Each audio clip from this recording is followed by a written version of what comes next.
Axşamınız xeyir qızlar. Bugün dedim, dodaq qələmlərimi, göz, qaş qələmlərimi yona sizinlə belə danışım.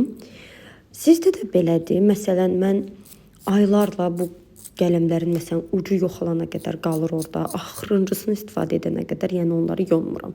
Bilmirəm bunun necə bir tənbəlliyidimi yoxsa bir problemlə qaçmaqdırmı, burasını da anlaya bilmirəm. Məsələn, bugün götürdüm, əslində biri var imiş orada, istifadə etmədiyim. Amma hamısını götürdüm, bir yondum ki, sabah iş günüdür, normal birini apara bilim, heç olmasa işə. Bu arada əvvəllər mən dodaq qələmindən heç istifadə etmək istəmirdim. Düşünürdüm ki, çox lazımsız bir make-up məhsuludur, makiyaj məhsuludur.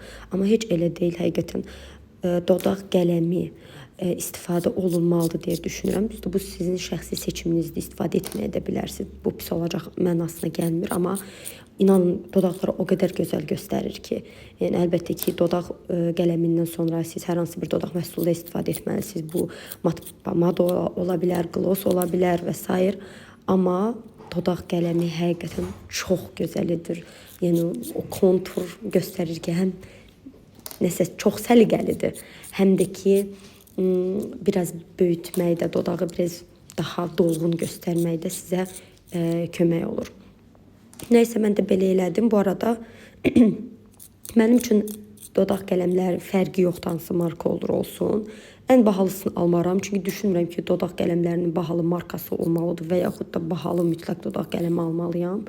Ən normal, ən ucuzunu da ala bilərəm və ən son aldığım Temudan altılı dəst var idi, glossla birlikdə idi. Çox gözəldir, o qədər yağlıdır ki, Miss Tayes və yaxud da Miss Taste'dən çox daha yaxşıdır. Göstərmişdim, Temu bağlamalar videomu baxsaz görəcəksiniz. Artıq ikisini hədiyyə etmişəm. 4 qalıb əlimdə, təzə almağı düşünürəm. Çox gözəldir, həqiqətən. Dəhşət yaxşıdır, yağlıdır, dodaqlarınızı cızmır, qurutmur, belə. Siz bəs çoxlu qələm, dodaq qələmi istifadə edirsiniz, ya yox?